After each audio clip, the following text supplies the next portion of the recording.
मैं देवों के देव महादेव के चरणों में प्रणाम करती हूँ। मैं गौरी पार्वती माता के चरणों में प्रणाम करती हूँ। मैं कार्तिक गणेश दोनों भैया के चरणों में प्रणाम करती हूँ। सभी देवी दुर्गा के चरणों में प्रणाम करती हूँ। जितने गुरु भाई बहन लोग हैं उनको मैं प्रणाम करती हूँ और महादेव से ही विनती करती हूँ कि हे महादेव सब पर दया कीजिए, पल पल दया कर दिए कीजिए हे महादेव। और जितना गुरु भाई वो लोग काम रुका उनका काम पूरा कीजिए। आज मैं लक्ष्मी माँ की कथा सुनाने वाली हूँ। एक गांव में एक सेठ था जो रोज़ लड्डू अपना नौकर से मंगाता था और एक ही लड्डू में वो 2 टोकरी कर कर माता का भोग लगाता था, लक्ष्मी माता का भोग लगाता था। एक के लड्डू में 2 टोकरी कर कर। एक दिन अपन नौकर के वो 10 गो रुपया देता है, कहता है कि जाकर एक ही लड्डू लेके आना, कहा कि तुम जानते हो कि एक ही लड्डू में मैं 2 दिन भोग लगाता हूँ। वो सेठ बहुत कंजूस था। नौकर जब दुकान में जाता है तो हलवाई के पास खुदरा पैसा नहीं रहता है लड्डू में, दुकान के वाला के पास, तो क्या करता है कि एक लड्डू का बदला 2 लड्डू देता है नौकर को। जब नौकर लड्डू लेके आता है तब वो गर्म हो जाता है। सेठ अपना नौकर पर कहता है कि तुम देखते हो कि पैसा कितना बचाते हैं हम, तुमको 1 लड्डू लाने के लिए बोले थे और तुम 2 लड्डू लेके आ गए हो। अब तुम्हारा तनख्वाह में से हम काटेंगे और 1 लड्डू में से हम 2 दिन चढ़ाते हैं। अब 1 लड्डू में क्या करूं, तुम ये लड्डू रख लो और तुमको हम पैसा में से काट लेंगे। तो कहता है नौकर कि मालिक एगो तो 50 रुपया मेरा तनख्वाह ही है, उस पर से आप मेरा पैसा काट लीजिएगा तो क्या बचेगा मेरे पास। ये सब बात लक्ष्मी माता सुनते रहती हैं। माता सोचती हैं कि बताओ एगो लड्डू ज़्यादा आ गया तो इतना बात बोल रहा है अपना नौकर को। बस माता क्रोध में आती हैं लक्ष्मी माता और क्या करती है माता कि जरा सा ऐसे करती है, बस उस सेठ के हाथ में से जब वो लड्डू ले लेता है वो लड्डू नीचे गिर जाता है। तो जब लड्डू नीचे गिरता है तो सेठ कहता है कि अब मैं क्या भोग लगाऊं, ये भी लड्डू गिर गया है, इससे अच्छा कि मैं खा जाता हूँ। और सेठ उठा कर लड्डू खा जाता है।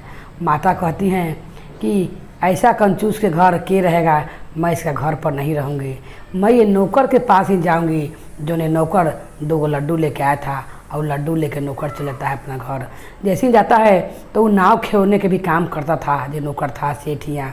वो सोचता है कि आज से मेरा नौकरी ख़त्म हो गया, तनख्वाह में से मालिक काटिए लेंगे, मैं जाता हूँ जो उन्हें 2-4 गो सवारी मिल जाएगा, गंगा पार कर लूँगा तो मैं अपना घर पर जाऊँगा। और लक्ष्मी माता उसी समय उस मूर्ति में से निकल कर और नौकर का पीछे पीछे माता लग जाती हैं। और जब जाती हैं तो माता सोचती है कि इसका परीक्षा लेती हूँ, क्योंकि कहा गया है कि दूसरा खिचड़ी में दूसरा पर उतारता है। और यही माँ सोचती है कि देखती हूँ कि नौकर क्या करता है। बस माता बूढ़ी के रूप बना लेते हैं लक्ष्मी, या कहती हैं उनका नौकर से, वो तो खेवे वाला बन रहता है नाव वाला, तो कहती हैं कि बेटा हमको नदी के ऊपर जाना है तो हमारे पास ऊपर कर दोगे, मेरे पास पैसा नहीं है। तब बोलता है नौकर जो रहता है उस सेठ का कि पहले खूब सोचता है कि पहिल भी ग्राहक आया ऊपर करने के लिए तो बिना पैसा के, मगर उतना बात सोच के कहता है कि जान दीजिए किसी का मदद कर दिया हुआ बहुत अच्छा बात है, मन में सोचता है और कहता है कि ज़रूर बापू ऊपर कर दूंगा। और लक्ष्मी माँ के अपना नाम में बैठा लेता है। बैठाते ही चिंता में पड़ जाता है कि मेरे बेटा का फीस भरना है और मालिक नौकरी में निकालिए दिए हैं, सवारी भी नहीं मिला कि नदी ऊपर में कर सकूँ कि 2 पैसा मैं कमा सकूँ, अब मैं क्या करूँ। माता सब चिंता लक्ष्मी देखते रहती हैं, नौकर का, उनका सेठ के नौकर का सब चिंता। तो माँ कहती हैं ये क्या चिंता है तुमको, तुम हमको बताओ, तुम क्यों इतना चिंता में गहरा डूबे हुए हो। तब कहता है नौकर ये क्या बताए माँ, आज मैं 2 गो लड्डू कीन के ले गया, 1 लड्डू मालिक मांगे थे और खुदरा पैसा नहीं था तो 2 गो लड्डू दुकान वाला दे दिया, वही लड्डू के चलते आज मेरा तनख्वाह में से भी काट लिए और हमको नौकरी में से सेठ निकाल दिए। अब मैं बेटा का फीस कहाँ से भरूंगा माँ, यही सोच रहा हूँ। और कोई घाट पर आदमी भी 2 नहीं लौक रहा है कि मैं उसको वो पार कर सकूँ। तो बोलती है माता उसी में कि इतना तुमको दुख है और उसी में मैं बुढ़िया बिना पैसा के तुम्हारे नाव में बैठ गई हूँ, अब तुम क्या करोगे। तो कहता है उनका नौकर कि कोई बात नहीं है, आपको मैं वो पार करा के फिर यहाँ पर आके नाव लगा दूँगा, कहूँगी 1-2 सवारी मिल जाए। इतने माता देखती है कि इतना इसको पास दुख है तब वो ही पैसा के लिए हमसे हट नहीं कर रहा है। अच्छा ये नहीं कह रहा है कि हम आपको नहीं ले जाएंगे। उसी समय माँ जब नाव में से उतरती हैं तो जहाँ पर माँ लक्ष्मी बैठे रहती हैं वो सोना का हो जाता है और जहाँ माँ चरण रखती है वो भी सोना का हो जाता है। तब वहाँ से माँ अंतर ध्यान हो जाती हैं। तब ये सोचता है नाव वाला कि अभी तुरंत माँ यहाँ से उतरी हैं तो कहाँ चली गई बूढ़ी माता। जब नाव पर जहाँ बैठती हैं आधा नाव सोना को हो करता है, इधर जहाँ खेवते रहता है उतना दूर काट कर रहता है, और जहाँ तक माँ का बैठे रहते हैं माँ उतना दूर सोना को हो जाता है। तब ये सोचता है नौकर कि वो ज़रूर कोई देवी शक्ति थी जो मेरे नाव में बैठ के गई तो सोना का हो गया। और माता को याद करने लगता है, कहता है कि हे माँ आप कौन थी, मैं कैसा भागा हूँ कि मेरा नाव में आकर आप बैठबो की, फिर भी मैं दर्शन नहीं कर पाया। हे माँ मुझको दर्शन दीजिए माँ। तब वही समय लक्ष्मी माता प्रकट हो जाती हैं और कहती हैं कि मैं तुम्हारा भक्ति से मैं बहुत प्रसन्न हूँ, तुम इतना गरीब होते हुए भी संतुष्ट हो, इसीलिए मैं अब तुम्हारे ही घर रहूँगी, आज सेठ के घर में अब नहीं रहूँगी। अब देखना सेठ के क्या हाल होगा। जैसे ही माता सेठ के घर से निकलती हैं एकदम सेठ गरीब हो जाता है, खाने के लिए सेठ तरसने लगता है, उतना कंजूस रहबे करता है।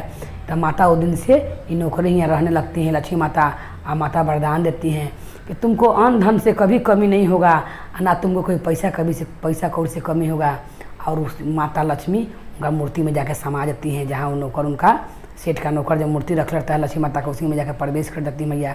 उनका घर दमन धन से भरता है। ये सेठ सोचता है कि कल तक ही नौकर इतना गरीब था और इसको जाते ही काम से निकालते ही मैं इतना गरीब कैसे हो गया।